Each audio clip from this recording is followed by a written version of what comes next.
Development Bank's Gender Envoy believes the time for talking on women's empowerment and gender equality is over.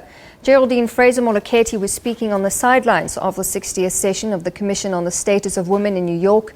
The former South African cabinet minister was also days earlier named New African Magazine's 2016 Woman of the Year for her work on the continent. See it as an award to an individual, to Geraldine Fraser-Moleketi. It's an award that goes to a larger agenda on the African continent. It's an award that's there for a team and a collective that's worked quite hard.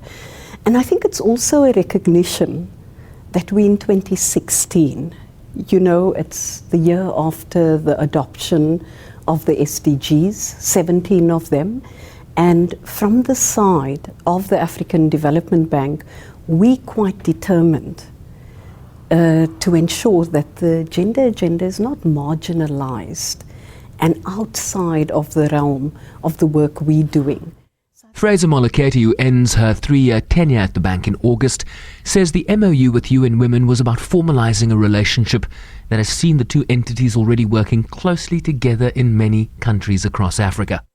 Your role as Gender Envoy at the African Development Bank speaks to this notion that the economic empowerment of women is really central to achieving Goal 5, which is the gender goal in the Sustainable Development Goals. What has your role at the bank taught you about the struggle of women today? You've heard the bank talk about the high five, the president of the bank.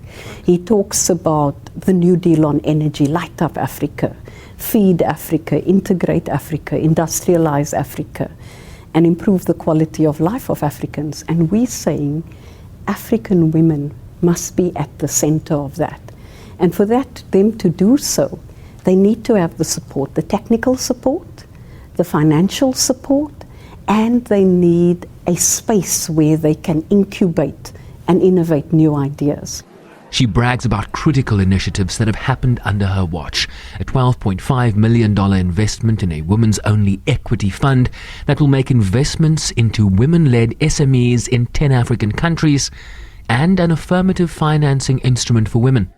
We're also putting in place a financing facility of $300 million that will leverage $3 billion. And it's called AFAWA, the Affirmative Financing Action for Women in Africa facility. And the reason we call it an affirmative financing facility is because we don't only want women to access finance, we also want them to have access to technical assistance so that they can get the finance.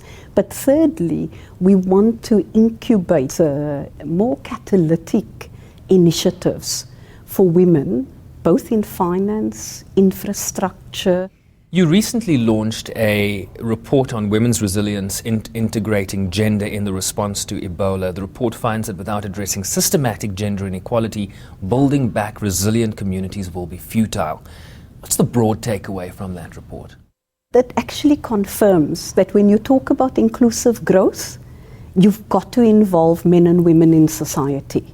And here in those countries, this looks at the direct engagement of women in those 3 countries to ensure that they participate in rebuilding the economies of that country. She says countries are quickly realizing the huge benefits associated with fully using all of the human capital at their disposal and the positive changes women bring to achieving inclusive growth and better bottom lines. What is the biggest challenge to overcome? In other words, what needs to get out of the way so that 2030 becomes a reality? We must stop talking and do. We need to ensure that the commitments that have been made, governments are held accountable to. We must ensure consistency of leadership, and we must invest resources into women and youth to make a difference.